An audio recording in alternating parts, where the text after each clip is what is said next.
This is our first breakout session. We're so happy to have everybody here. It was a great keynote speaker. We were great. I hope you got some good advice. I hope you learned something. You already started to think about, ways that you can contribute to this space.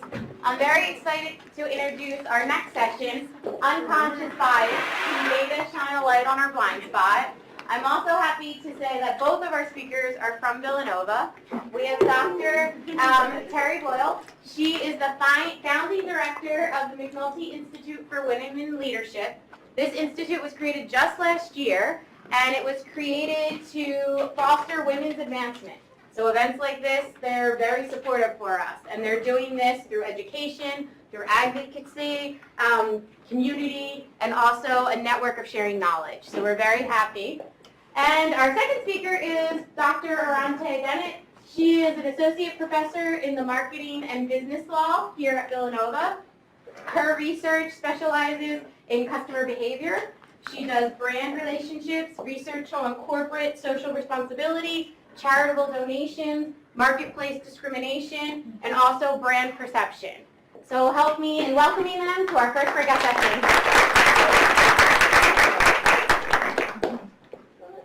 Sure. So Aronte and I are going to be doing a session that's very interactive, right? And that's a complement to the way we like to share information and get your input on this. So this topic is one that Karen's keynote kind of set us up for really well, because she talked about some of those things that happen for women's feeling accepted or not accepted or advancing within their organizations. So it's kind of a good setup for this. But as we go through our presentation, think about things. Don't worry to, am I going to interrupt, because we don't have a script. So you need to raise your hand and talk, and then we're going to actually have some exercises and activities for you to think about some of these things and kind of talk with each other about different aspects that we're going to talk about. I think Terri covered it all.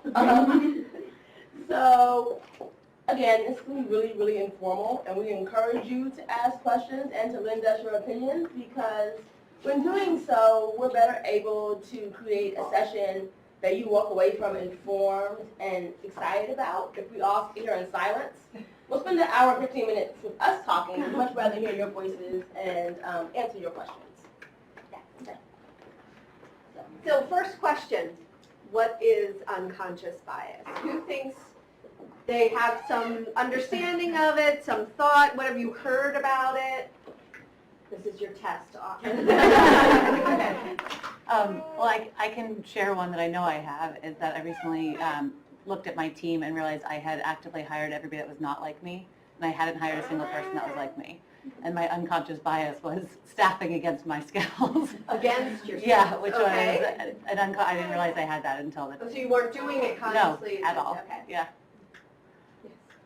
I work in compliance and as a privacy analyst for a healthcare company. So one unconscious bias that everyone in our department routinely says is that we have to kind of take a step back when certain patients call us because of either the department that they are in or a certain experience with a certain physician who we may have a number of complaints about. We try to approach everything with the same clean slate, but sometimes there are previous events or certain aspects of their complaint that trigger us to handle it a little bit differently, or at least initially handle it a little bit differently, and then we have to kind of reel ourselves back in and say, okay, we're not looking at this the right way. So we'll get back to the medical field in a minute, because that's actually where the research on implicit or unconscious bias started out, because of exactly some of the things that you're talking about there. But other people think they know. Shauna? I mean, I think from a, I guess, more theoretical perspective, any unconscious bias would be any learned or socialized sort of opinion, value, belief about a group of people or kind of person that you may not even know that you've ever learned. So it's, difficult to be as open and as aware if it's something that you Well, learned and- subconsciously, so to speak. Hence the explicit aspect of unconscious, right? That's something that's really important for us to know, is that it's not something that you're intentionally or consciously doing, right? Anyone else?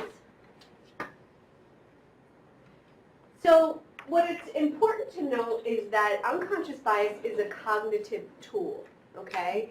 It's actually something that we use to make our brains work better, right? So and much more efficiently. I have this little stat up here which comes from Google's presentation on unconscious bias, which is we receive 11 million bits of information every moment, and we can only consciously process 40 bits at a time. So how many people here, and again, test, right? Aronte and I are standing up in the front of the room. Before we were introduced, how many of you assumed that we were the presenters? And there were things that you didn't really think about that told you that we were the presenters, right? How many of you assume that we are women? Okay. Did you think consciously why you assumed we're women? Right. And I think we both identify as women, right?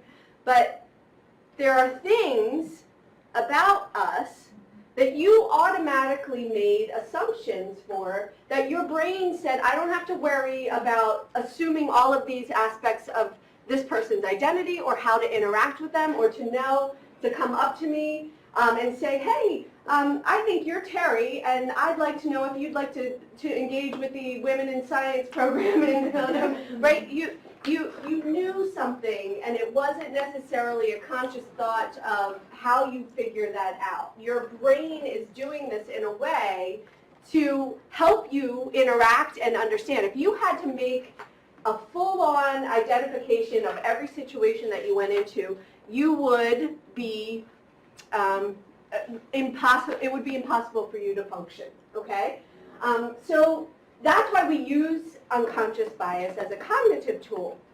Now the problem with that, right, is that we are, because we're not consciously processing those 11 million bits, we're making assumptions that may or may not be right, right? So what if Aronte or I don't identify as women, or we weren't the presenters in there, or running the session, or that sort of thing?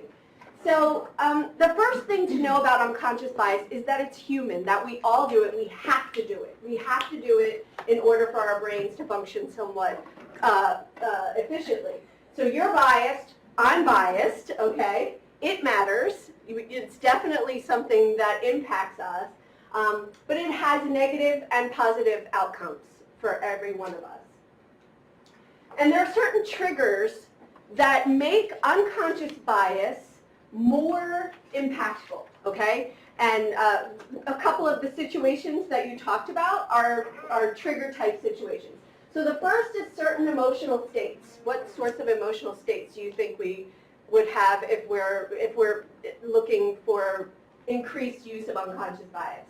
Yeah. Anxiety. Anxiety, yeah. There's my picture, right? So anxiety, stress, right?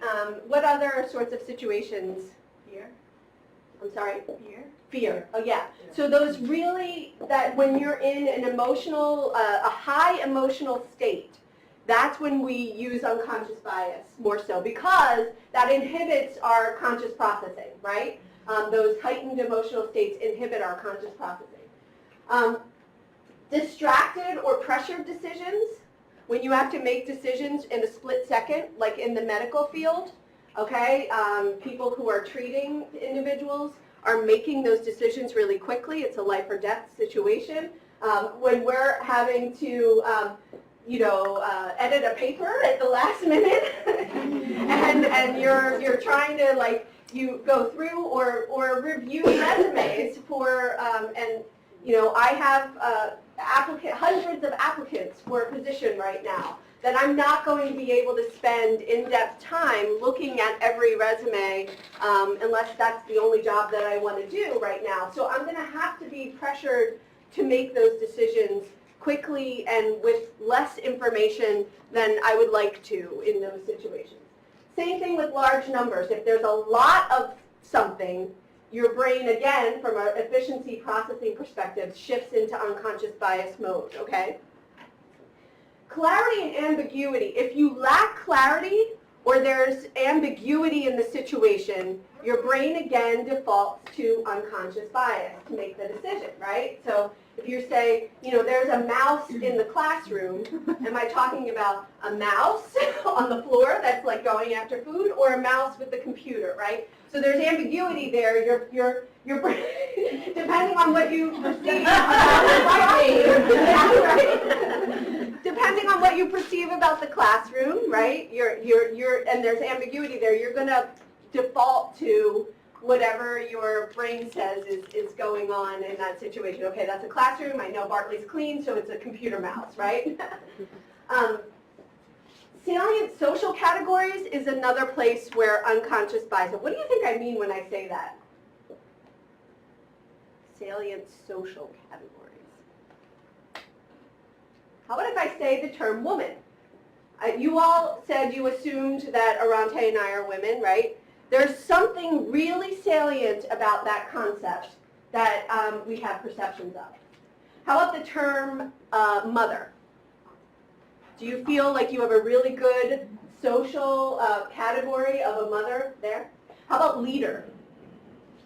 Is there immediate, conjures up some sort of image that goes with it? So when it's a salient social category, again, we default to unconscious bias because we assume certain things about women, we assume certain things about mothers, we assume certain things about leaders, despite the fact that that's not necessarily the aspect of definition there.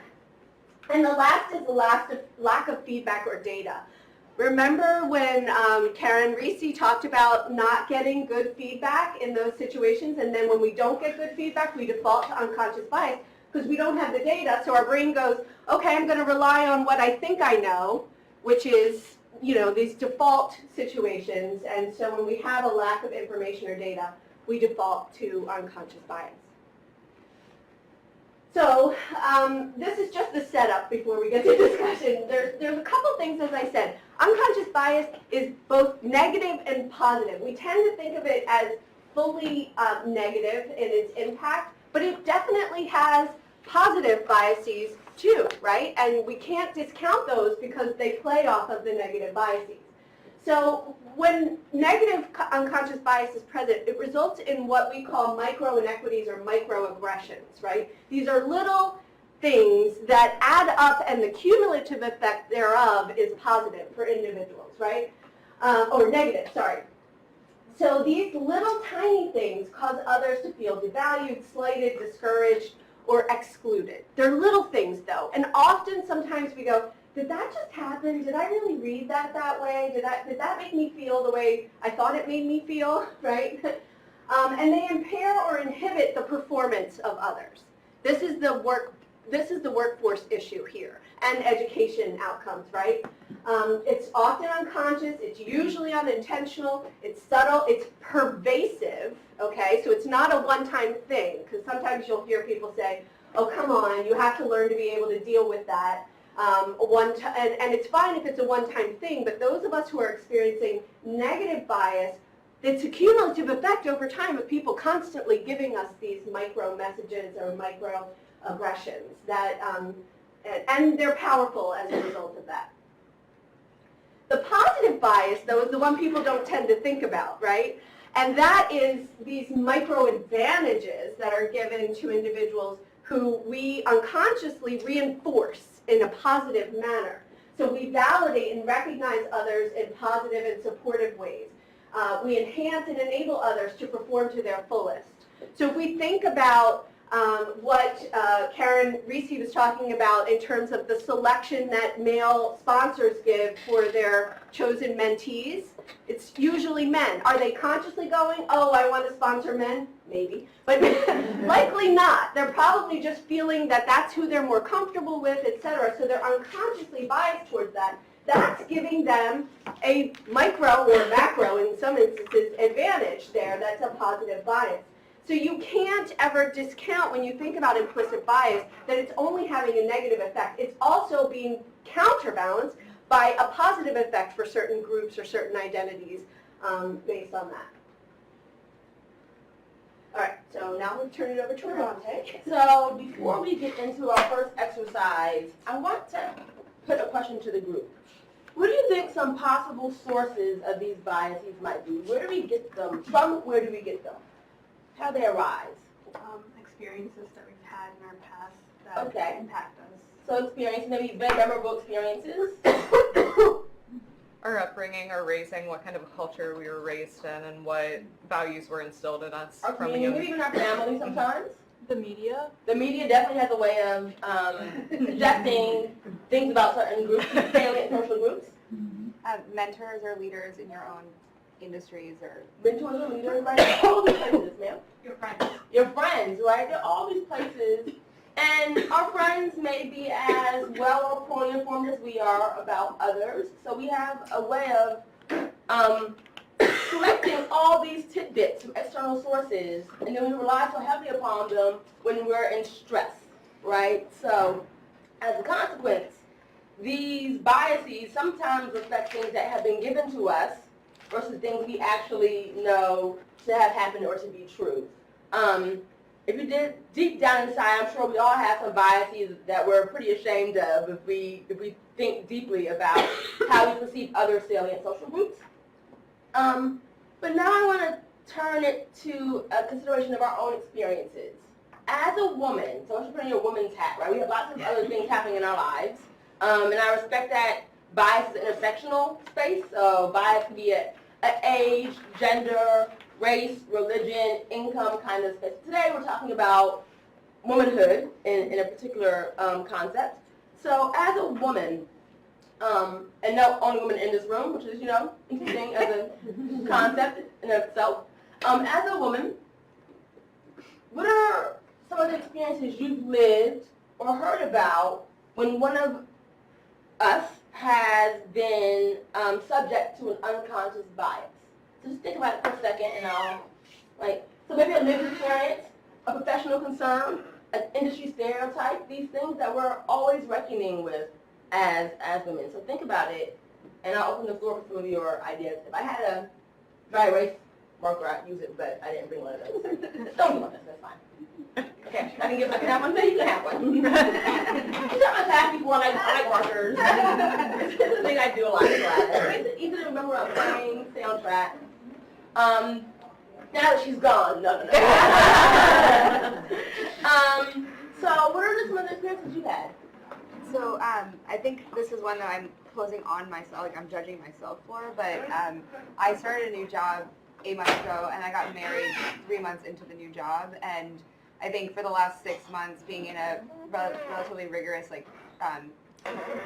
career, I had this pressure of like what's expected of me of being a new wife, and that means coming home and spending time with my husband and making dinner with him and playing this and this is partly like women, and then also I think my cultural background of like, I don't know, in Indian culture, like the woman's job is to do all these things. And luckily my husband's very supportive, but I think I struggle with that because I just have put this belief on myself. Okay. So it's just something that I like didn't expect. They show up in places when you're stressed, you're in a new job, you're managing a whole new life situation, and then comes to the surface this belief you didn't even know you held that strongly until you act upon it. When I was a senior in college, in my capstone design group, it was me and 4 other guys, and from a diverse perspective, it was 3 other Indian guys and 1 American guy, but often it was the Indian group that got together the most. And I would often give ideas, and they would be ignored. They would try other things from a coding perspective, and then eventually came to the idea that I gave, and it worked. And so at one point, I'm like, why do you ignore my ideas? Is it because I'm a woman? And one of the guys seriously said yes. And I was like, Well, kudos to him for being honest about it. I mean, shame on him, but kudos for recognizing that's why he was it gave me a viewpoint into his beliefs, but then it also, like, thinking back on it, like, I also wasn't very confident when I gave my ideas. I gave it with that doubt of, like, is it right? Is it not? And if I were more confident, would that have changed? Would they have listened sooner and saved more time? So. It's the chicken and the egg situation, right? Like, which one came first, the confidence or the, so. Any other? Yeah. Sometimes, like, if I want to go out or try to network with her in the evenings, I kind of get pressured by my mom not to go out because it only works because she has a she's from a Chinese background. So she says girls can fool around, the men can fool around at night. Got So it. for me, it's like a very. So being out at night is an indicator of your type of woman that you would be if you were out, according to your mother's perspective. Interesting. Okay. I'm not sure if this is an unconscious bias, but my CEO is a male, and then I'm a developer, and the other developer is a male. And so when we're having talks about code, he usually asks questions and makes eye contact with the other male and doesn't look at me. Yeah. And I don't think he realizes this at all. And I also don't feel like I can just say that explicitly, but I try to get his attention in other ways. But I don't feel like he wants to look at me and has less respect for me. So there's a whole body of literature about the ways in which women in different industries experience unconscious bias. From an academic perspective, professors who are women face a very interesting hurdle, as Nancy may know. We are held to a different standard in terms of our behaviors. We're expected to be nurturing and kind and gentle, and even if that defies our personality type, what's expected of us. And when we don't meet that expectation, we are evaluated more poorly than our equally stern or expectant male counterparts. We're also given a higher service load. Service meaning we're asked to do all the things that fill the gaps. So if someone has to take notes or go shopping for the Thanksgiving food drive, all these menial tasks that don't at all add on to our professional development, we're the ones asked to carry that load. And to her point, it's hard to speak up. My experience has been recently to just call all these articles into a cute little folder, and then when the time arises, I just slide into my department chair has like a folder of things I send, right? And they're all from very reputable sources like Business Review, HBR, Fortune, Forbes, all very reputable sources. So you can see it's not just me. This is happening across the board. We have to recognize this and work to address it. Yeah, and I was actually going to expand on that because I think that crosses over into healthcare as well, because the nursing profession has been predominantly women, so that has been the impression of women in the healthcare industry as these nurturing individuals. So to be on the management end and now as a corporate analyst, you're expected, especially in management. One of the biggest things that came up from my reviews from those underneath me was that I was not this motherly figure for my teams. I was there to lead them. If they did something wrong, I said, okay, here's our mistake. How are we gonna work to fix this? Like, how do we put a system in place? And they didn't like that. They wanted someone to be there to kind of coddle them and be their therapist. And there was that expectation. And I think a lot of that stems from nursing being so much like a motherly figure in that business, that for women to move into management roles, there's a different expectation, whereas if a male were to come in and say the exact same things that I had, they would have... To her point, sometimes men get a different response to the same exact message.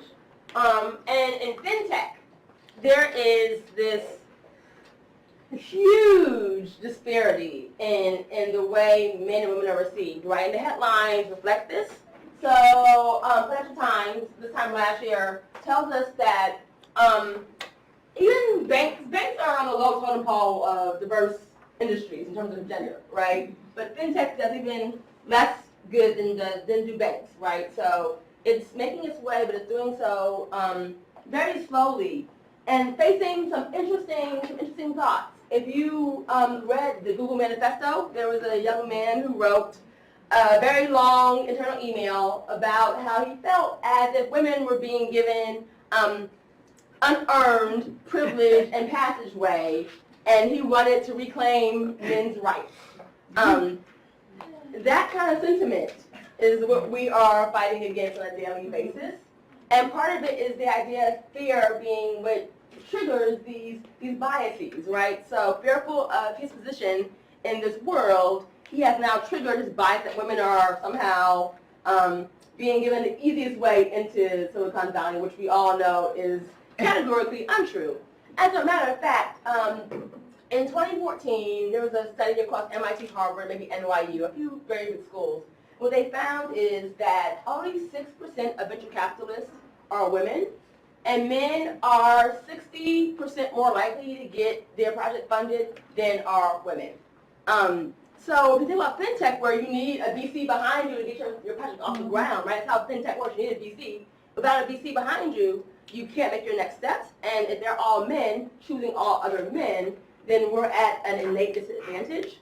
And experimental research tells us that if you take a pitch and you make it all just PowerPoint slides, and all you change is the voice, just the voiceover, male voice, female voice, that the male's voice is 50% more likely to have the investment be approved, just by virtue of his masculinity, right? So there's this bias that we are fighting against. We have to recognize and consider. Similarly, if you other experiments include when given a computer and asked to do a task, and it's kind of a computer cooperative task, you and the computer work together, the same exact task. Half of us are given a computer named James, the other half named Julie.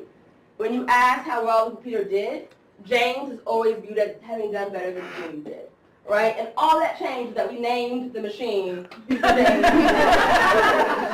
right? And so the bias is pervasive and it's persistent, so we have to recognize it. So when you think about, so we know the quote is dear to me because it comes from a guy named Dwayne Carter, who is known colloquially as Little Wayne. But women, if we're half the society, if we're half the population, why are we only a third of the staff in FinTech? And beyond being staffers, we don't get much further than the managerial level. We very infrequently get to the board level, right? And a lot of that is about the way we are responded to by our colleagues and our peers. And a lot of that is unconscious bias.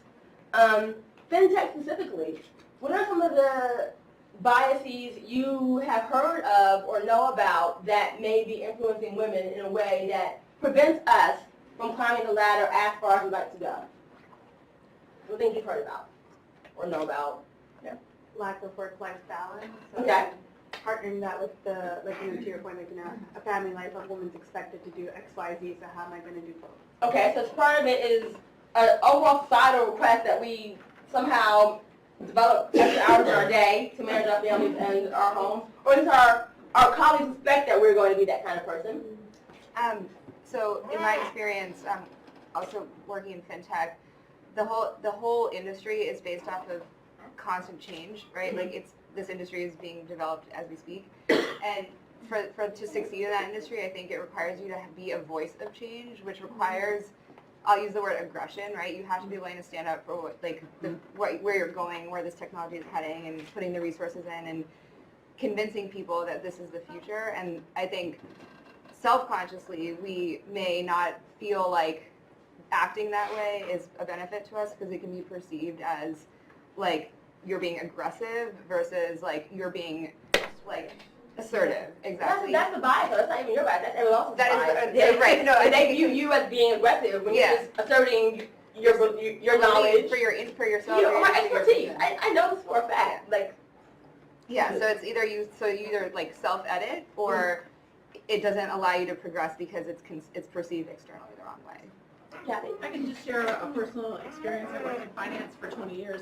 In the beginning part of my career, I would get my year-end reviews. It was there. It was too intimidating. It was too aggressive. And intimidating was used over and over again, right? So, okay, take the feedback to heart. And then I started getting reviews, try and change the way, right? This isn't working. People think I'm too intimidating.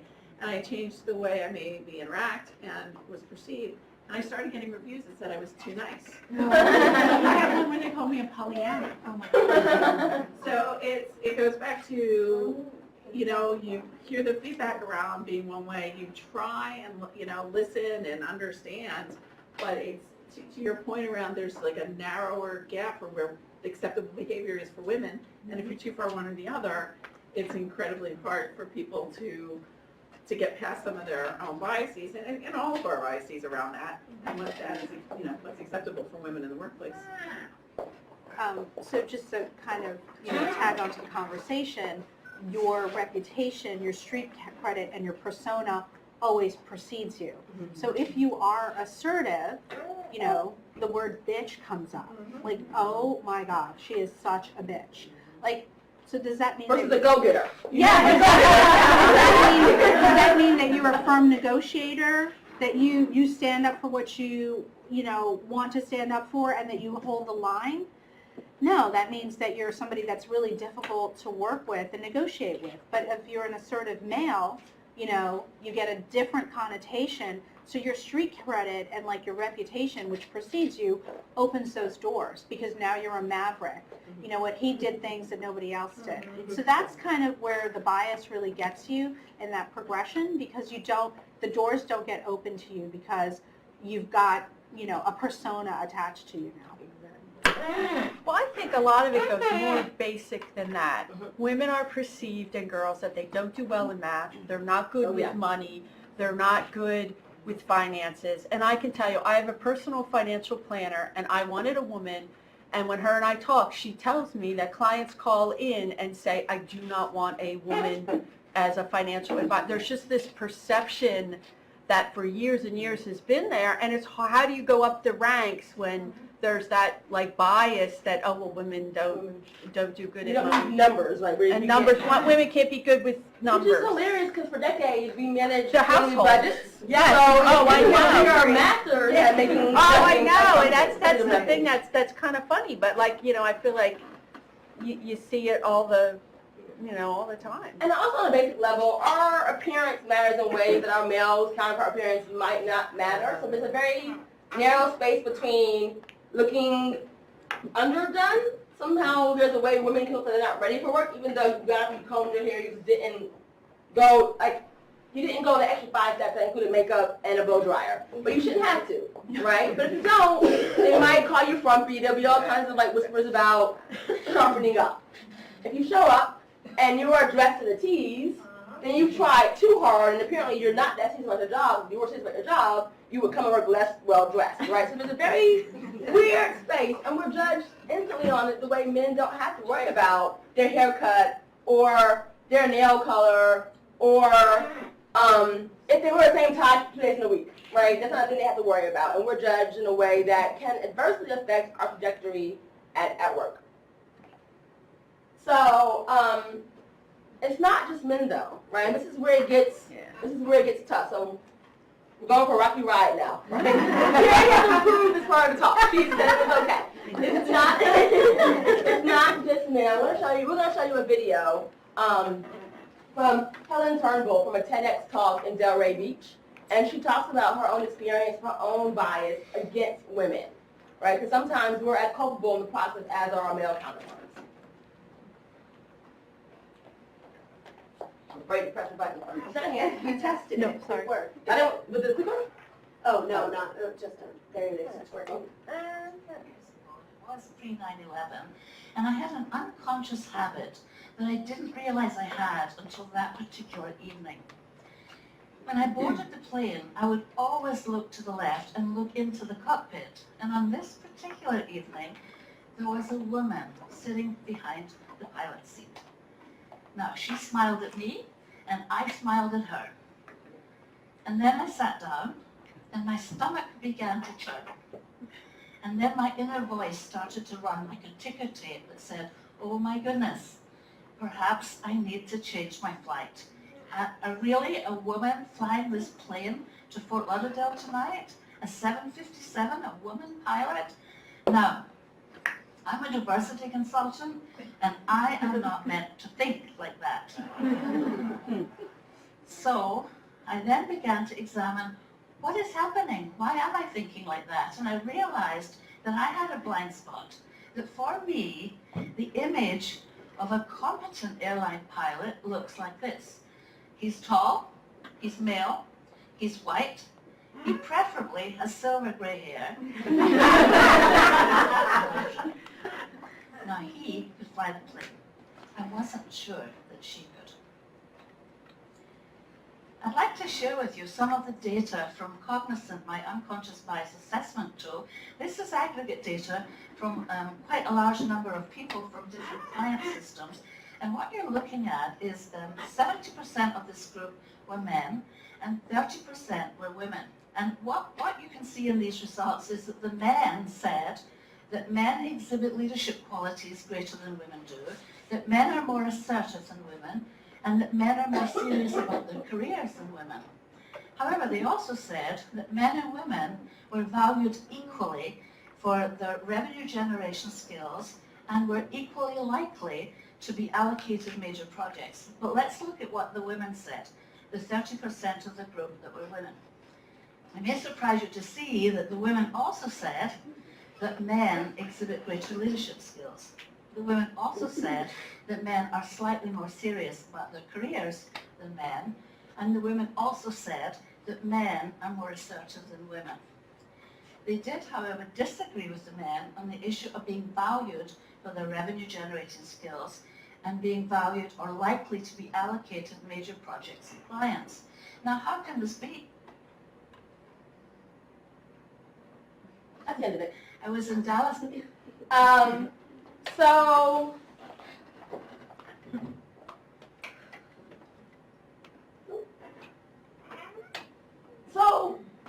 this is a quick exercise. I'm not going to go through the full thing. Besides pilots, finance, and technology, which other careers do we, as women, not imagine women holding? Right, so if you're honest with yourself, what do you think, when you go into a room, when do you expect there to be a man in that room versus a woman? Engineer. Engineer. You do yell about all right on the board. Mechanic. You know there's a women's mechanic shop in Yes, and they do your nails, like- yes, the nails one, yeah, too. It's also women's run, sorry. But you are correct. It's special because women's run, that makes it very unique. Okay, mechanic. Firefighter. Firefighter. I think police officers do. Construction. Physician.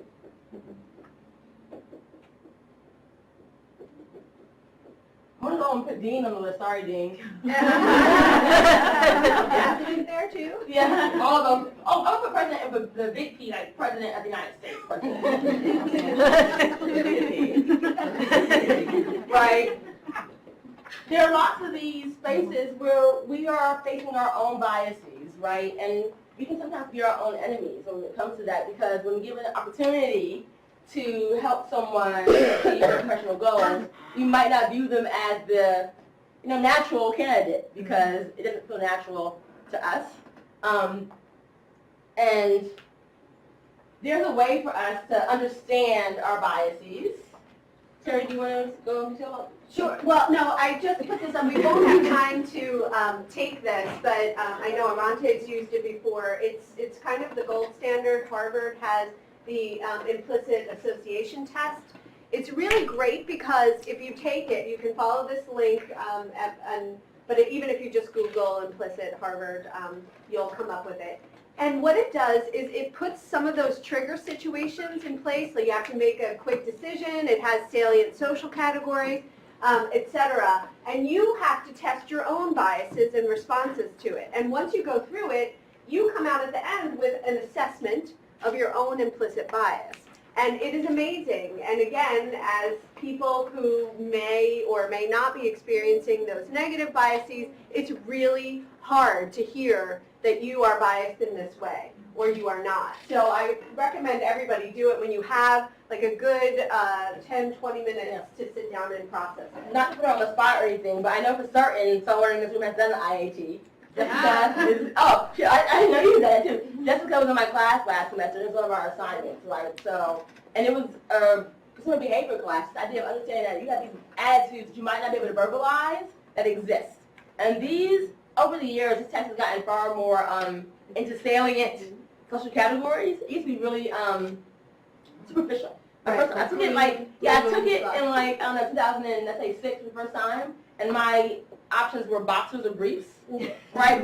Like hair, apparently. And you're a man who wears them? I have a very soft bias for boxers, apparently. That's the thing but now, as they have become more validated and more reliable as a test, they've moved on to these more important measurements that talk about things like religion and race and gender and age to help you figure out where you stand and help them figure out where we all stand. Because if we all take it, they have an interesting sample of people across the country answering these questions.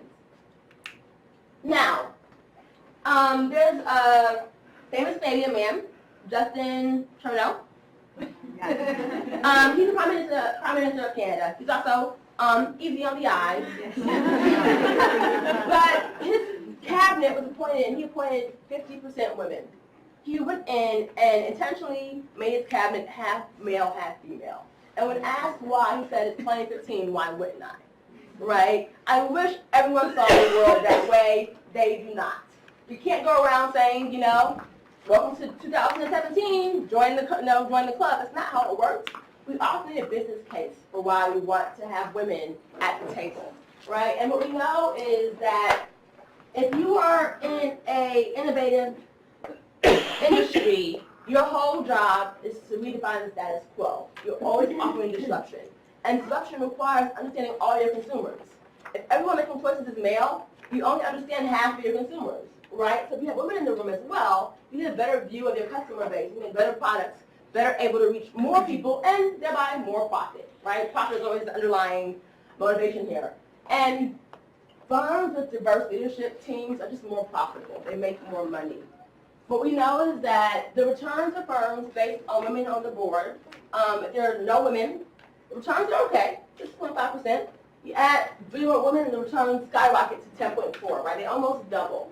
Now, that's just the absolute returns. Compared to the average firm, and firms with no women underperform relative to the market, and those with women overperform, right? So diversity of thought is leading to actual profit, and it makes sense to include women on the boards. And of course, through management as well. That brings us to the last portion of our talk. What is the solution? Like, we've talked about all the problems. Is that a hand? No, oh, sorry. We talked about all the problems and how we found them and what the sources are and how we experienced them, but now how do we solve this problem? What do we do? When we leave this room, what do we do moving forward to help make sure that in 20 years, we're not having the same breakout session at this conference? And so for this is the tough part, right? Because I said at the beginning, this is a natural cognitive process, right? Like, this is something that our brains do to be more efficient. So how do we counter that with, like, what I'm now telling you, well, I should be more inefficient in my thought process? And actually, what we need to do to make implicit bias less negative in its impact, because remember it has positive as well as negative impact, is like those blind spots, right? Is to sit and say, where do I need to be more conscious of certain things and aware of when those decisions are being made? I told you all the trigger points, right? I told you that science has really clearly identified those trigger points. So the good news is all you have to do is be aware that those are where your blind spots are going to become really pronounced, right? So you know when you're in the high stress situation, when you're having to do a quick decision, you have large numbers, when you have all of those trigger point situations, that's when you need to check your blind spots. That's when which we had come to Villanova's campus a few months ago in the fall semester. That's when you need to sit there and stop for a second or a millisecond and say, I'm going to have to go back. Now, this is from Rhonda Sharp. At the end, we have a little list of some additional resources. She's the president of the National Economics Association. She said, I don't think it's because we don't know what it is implicit bias, and you all indicated that at the very beginning. We know it's whether we stand up and call it out, and usually we don't. And she's here speaking as a woman. So how can we do that? How can we call that out? The first way is to use data to our advantage, right? So we're tech people, right? Or some of us are. So we can use aggregates of massive data sets to prove biases, right? So this is where you're beginning to see when we talk about concepts of big data, to see trends that people said at the very beginning when I was talking about, did that just happen? Did I really feel that way? When we look at these massive aggregates of data, you can say, wow, that is actually a trend. And here are trigger points for when women aren't advancing or when this bias seems to be impacting a decision that we're making somewhere within our company, our field, etc. So using it to identify where implicit bias and reinforce that it's not just all in my head, right? It's also something that's a real lived experience, as Aronte says. And then second is to use data to help us objectify our processes and decision making. Once you have that data which pinpoints where biases may be evident, that's perfect because that allows you to go back to those processes, pinpoint those areas, and make a better blind spot, which means that we take away the ability, the gender or the other identity pieces that are there and make decisions without the bias of gender or other identities that may be impacting it, right? So you can say that you now input all of your resumes into a system that looks for certain keywords, et cetera, but doesn't have the name of Julie or James on it, which then takes away the gender bias to some extent. That's an extremely simplified example, but you get the idea, right? That you can now use that. If you know where the point is that you're making these decisions or it's impacting it, you go to that point and change. That way we're not making really inefficient brain function, but at the same time we're making ourselves more efficient and less biased and eliminating or reducing that negative impact that happens. And so this is Life Masters. You guys know who she is? Might know who she is? She is currently one of our foremost experts in blockchain. She's CEO of Digital Assets Holding. She came out of JP Morgan, and she would tell us that innovation is how we solve this problem, right? We are about, and this is what we do. Innovation is what FinTech is, right? So we have to innovate. We have to create these processes that disallow this kind of bias to be what drives our choices.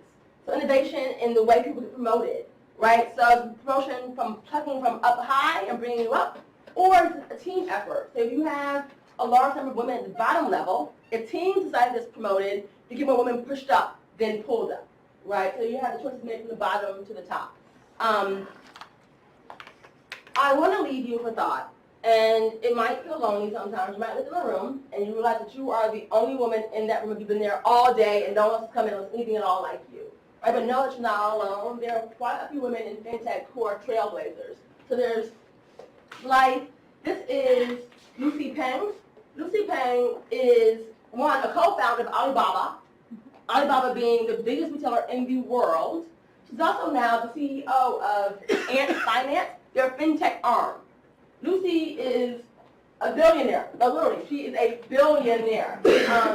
And she's someone to whom we can aspire to be because she's gone through this process, right? She went from co-founder, built a whole industry, and now runs this newest arm that is leading the way.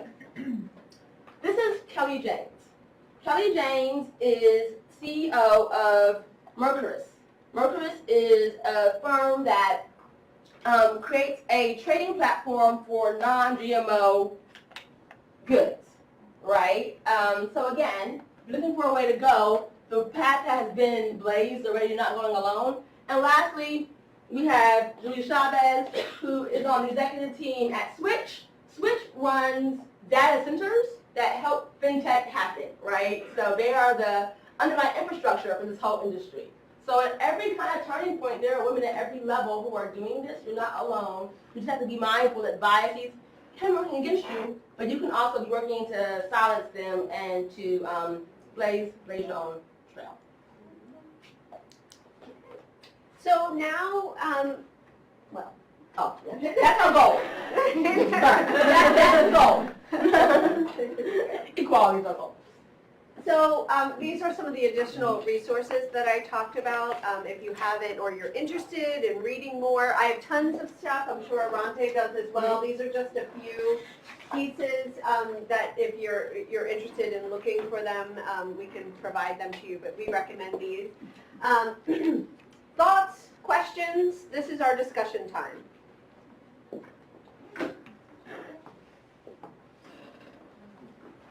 I'll say, I'm glad you brought up the positive bias, because you're right, like, you know, when you think about unconscious bias, our mind just always goes to the negative, so, like, the food for thought of, like, no, there is the positive side of it as well is really helpful. Well, and I think, too, that helps us, one, to understand better what privilege looks like, right? But also, two, to understand that you can positively impact others by shifting and creating those micro advantages, right? Like by saying, oh, a slight affirmation will help encourage, you know, women or others to, you know, feel more welcome, more a part of, more likely to advance, etc. So that it's not just an awareness, but it's also a tool for us to address it. And yeah. I think shining light on it makes us less shameful of it, so we can actually work to address it. So if you're hiding in shame because you have this bias, you think it's something that no one else has, then you're not going to be actively trying to correct it. But if you know we're all biased, you don't feel as bad working on your own set in order to advance both yourself and your colleagues. Right. I think for me, that's been one of the big things when I learned about implicit bias in the first place. One of the first things I thought was like, oh, now I have a word for what has been happening or what I've been experiencing or what I've been doing, right? And now I can know how to address that. What are your thoughts on advantages and disadvantages of all women teams? So I honestly feel the same way I feel about all men teams. I think diversity of thought is helpful, and I think I want women to be present, but I don't know if our presence should be at the exclusion of other types of people. I imagine there are times when that can happen naturally, but it is architected, and I might have some concerns about underlying motivations for excluding the male perspective. So I struggled with something recently that I was debating bringing up, and it was with hiring. I lead a team of product managers at Facebook, and I realized that just based on it, I had a mostly women team, and then I had headcount opening, and my bias was I didn't want to keep hiring women, that my team was going to become 100% women, and I wanted that, but I felt really guilty looking for male candidates. And it was like, how do I find the balance of thought but not be biased against there's a great word women for talent? targeted hiring, which is not quota intentionally, but it's kind of being mindful of these biases when you're out in the market and trying to hire to correct for them. Yeah. So, well, and I think too that, like Aronte said, when we think about the value of diversity, if we really believe that having multiple perspectives is valuable and impacts the business profitability, but also is just the right thing, it creates a more interesting culture, then we have to adhere to it other ways.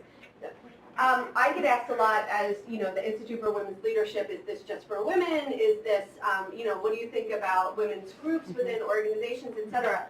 And where I see some value in creating an affinity around that is to combat what Aronte said in the isolation piece. Like you feel like you're the only, and this gives you an opportunity to talk to others who are like you. But I don't necessarily like that as a work approach, okay? So where you can, creating opportunities to connect and combat isolation is really important. But also making sure that you're not then isolating and therefore, because what tends to happen is all of those perceptions that we have about women then becomes the perception of your team. And your team becomes gendered. And then you're like, well, they're not as blah, blah, blah because they are, you know, this. And so that's what you want to avoid. That's the danger of that sort of situation. Can you anonymize your applicants?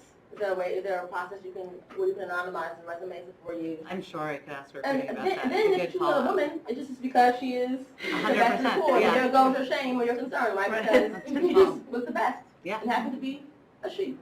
I like it. Well, like you both said, I certainly do believe in diversity. Both Erin and I co-founded a healthcare startup company. We really did not try to do this. We find ourselves working in a team now of nine deep women, and that diversity goes a long way. I mean, just fresh perspective, different skill sets, things like that. But it sort of just happened. We are both co-founders, women, and our team has become majority. Now we have one man that we're working with, but we didn't try to do this, and it's interesting how it sort of worked out.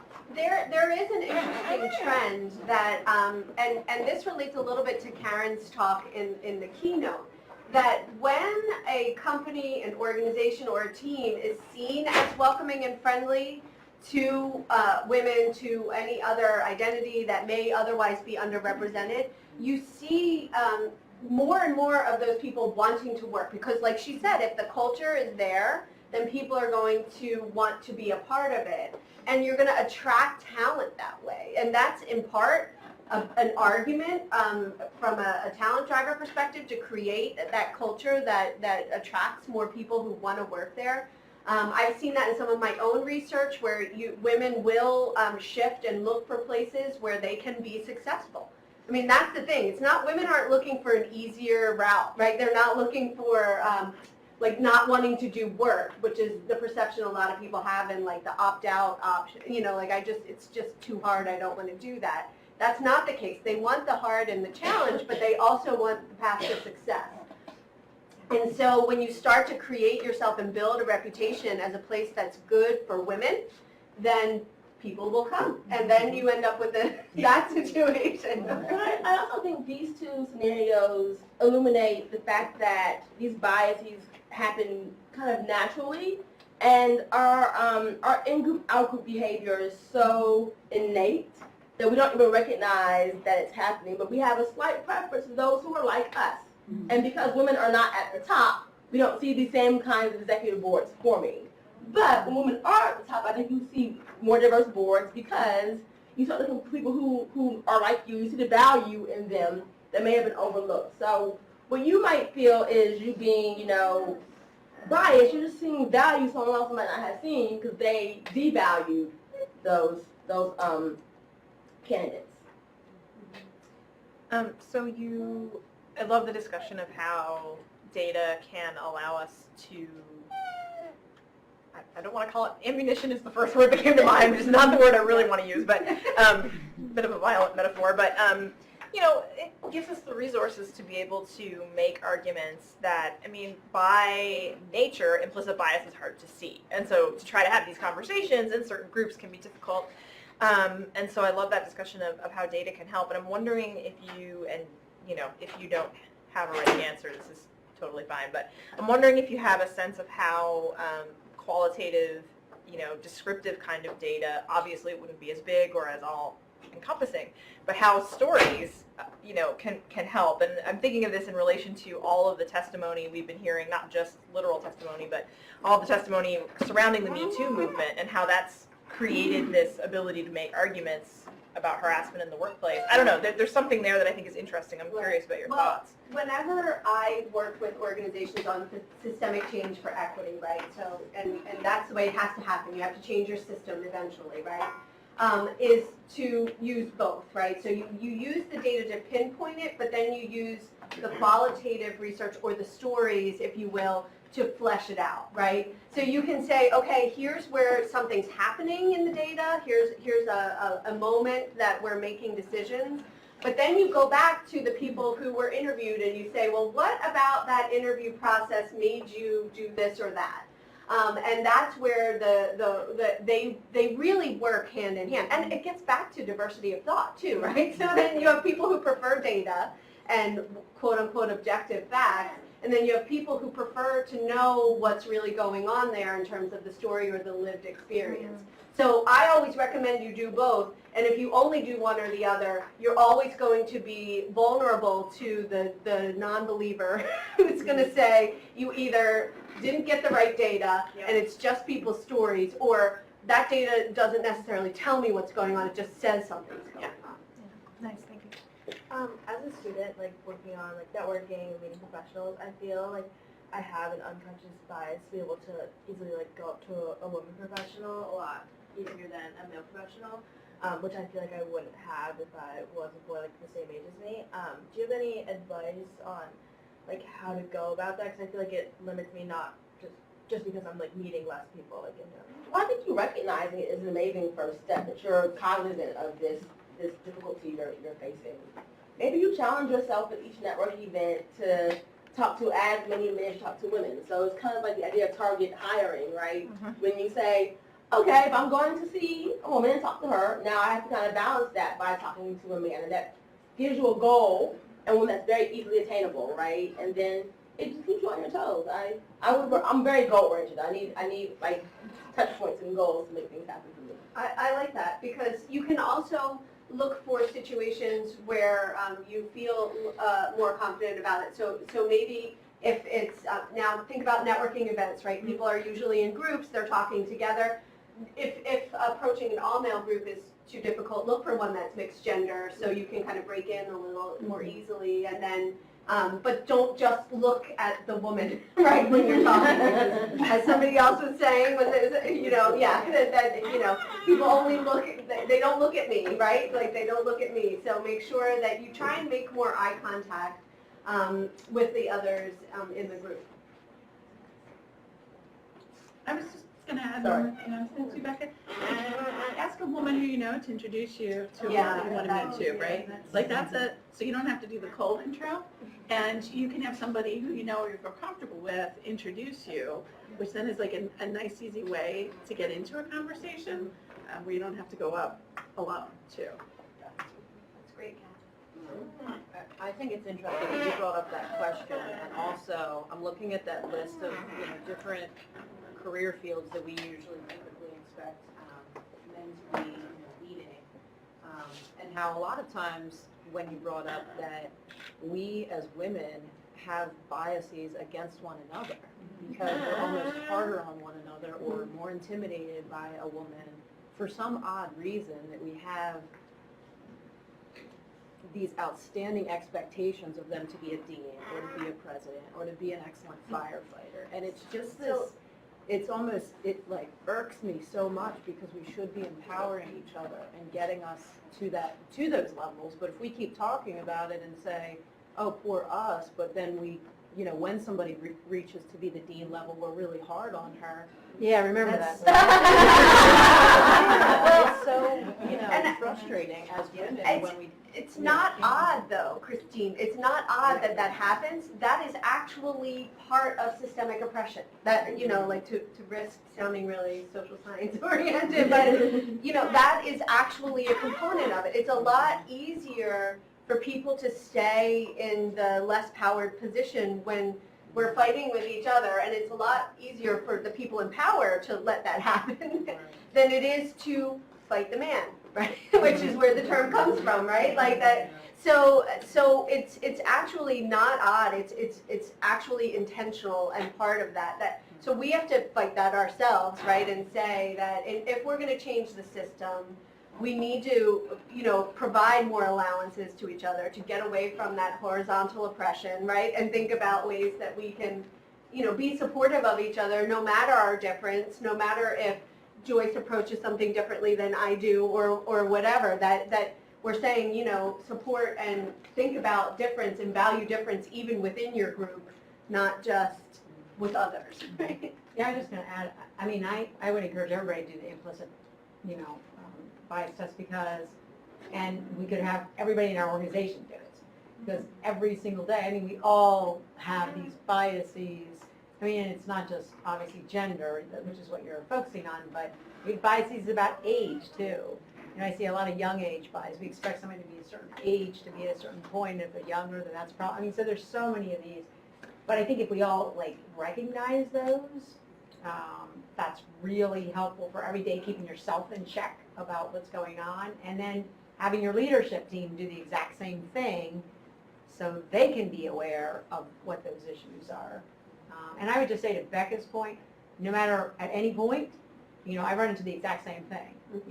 Every single event, you probably do too, there are groups of men, there are groups of women. And so I love Kathy's idea, and I've done that myself for a lot of people, and other people have done that for me, of how do you break into that conversation. It's always a challenge, but if you can start it now, just makes it a lot easier as you go up the ranks. I think I've enjoyed talking about being aware of our own unconscious biases, but I'm curious if in your research on the topic you also have any advice for when you feel you've been on the receiving end of the negative effects of the unconscious bias and those microaggressions, and any tactics that we can use to kind of bring that conversation out and deal with that and then also prevent it from happening in the future. That's difficult, right? It's far more difficult to show someone else their bias than to understand our own bias. Particularly if that person is your supervisor, right? It's much harder if they're up the ladder than if they're your horizontal. And I think it depends on with whom you're dealing, right? So there's not going to be a blanket solution for everyone. My supervisor happens to be very data focused. If I just give him data, he'll believe me, right? There's just all this data, and it works, right? But I know I can't go to him and tell him this happened to me today, believe it that this was why it happened. So part of it is recognizing the processing style of the person you're dealing with, right? And then deciding what they need to understand your experience. And so they need to hear, they need a log of all your journal entries of today, yesterday, last week, last month. That could be how they need to have the data presented. Or maybe they need to have someone else vouch for you this happened. It just depends on, I think, who you're dealing with. And once you know how they best receive data, then you can go, or best receive information, you can go about collecting it in a way that supports your case, but it's always very, very sensitive, right? Because response sometimes is not as empathetic as we might hope it could do, even sympathetic for that matter. I'll add, so I've done a lot of training with organizations and schools and things like that on this, and I do a micro-messaging training, which helps aware the actual behaviors, which the micro-messages are the behaviors that result from the implicit bias, right? And after I've done the training, that's always the question, okay, well, how do we shift the negative micro-messages to micro-affirmations, right, which I said was a tool, right, to use your implicit bias positively. But then also, once you've done that, calling out, it's easier sometimes to call out the behavior when you see it than it is when it's you who's at risk here. So Aronte is saying we have to be sensitive of the relationships that are in play, but so many times you see something happen that you don't say anything about to somebody else, right? Now remember, it's culture, right? So it's not just about how you're experiencing something, it's everybody is experiencing it, right? So after I would do these micro-messaging workshops, sometimes I would go into a school and I would love it because, Aronte would be walking down the hall and somebody says something to her and she'll be like, that was a micro-message, so they get used to it and they understand, like that they have a word for it. So now I'm not saying that you should, go right back to people and say, that was micro-message or that was, that was implicit bias right there. But where you can, and again, what Aronte is saying is sensitivity is key, but where you can, engaging in a conversation, but that conversation needs to be a listening dialogue, not, because otherwise if you confront individuals who are really biased, they may immediately shut off, right? So what you want to do is have them understand how that made you feel, right? What the impact was versus the intent, right? Because when it's unconscious, your intent is not there, right? Like they didn't intend to make you feel a certain way, but the impact was there. And I think the only way to address it is to say, this is what the impact was. You have to use your I statements, right? You have to say, this is how I was impacted by it. And again, where you can be sensitive, but easier to call out others as part of culture. Can I just weigh in on that? You could also enroll a peer of yours to call it out when they see it happening to you. So if in that moment you're like, I can help others, but who's going to help me? Have somebody that you know is going to be in that room make that call on your behalf, and it'll course correct the behavior. I was going to ask about, because when you were talking about the blind resumes, you see over and over all the data that shows how that helps you get a more diverse candidate taking the names, but how do you get your company to use it? And even for internal postings, like when I have a job open, I'm okay not seeing the names. I want to see the candidates qualifications, but like I struggle because you read over and over like all the results, and I'm a huge fan of the Boston Symphony Orchestra, who years ago, I guess was the 70s, did the blind. Well, so they turn their back and listen to the players play, and the number of women in the orchestra catapulted. Like Yes. Huge jump. It's huge. And then, so I'm very active with the BSO, and I'm very proud of that work they've done. But it amazed me that last year was the first time they did blind auditions for their fellowship program in the summer, where fellows come and it's free. Anyway, well, it's not free. People like me donate money to pay for it. But like even progressive organizations that will do it in one place, you can't get them. And I feel like I would love to see, and I bring this up to my management team all the time, I'm like, no, we don't do that here. But I feel like, why not? What's the harm? Just hold the name back when I pick my 6 or my however many candidates, then give me the names and like what, why? Sometimes it's just inertia. I think that's inertia is just what it is, and turning the tide is hard work, right? Yeah. So, but I think if you have a compelling enough business case, typically the Symphony Orchestra, that someone could have a few years ago compelled them, I believe. If someone had identified the blind spots, we don't always see them. They're blind spots because we don't always recognize them. We have enough of you in the audience saying, hey. Yeah. And there was a great story that hit all the newspapers this summer when they switched to blind auditions for the fellowship program, that this guy who had tried out, I don't know how many times, but like he didn't have the look and this and that and blah, blah, blah. And he even wanted to be so far in the program. He had summer jobs being the janitor where the program's held. When they switched to blind auditions, the guy got in the program because they dropped all these perceptions that, oh, he's a janitor and whatever. But anyway, yeah, so I'm going to keep pushing. But I think it feels like so easy, but you can't get it. The change is tradition. Yes. Thank you. We are almost out of time, but since you asked so nicely, go ahead. Under what circumstances could you see a group of men sitting around talking about this? When the Institute hosts a Male Champions program.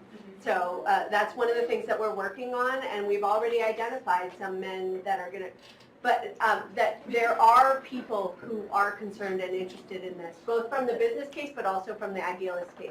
And surprisingly, or not surprisingly, one of the big trigger points for that is having daughters who are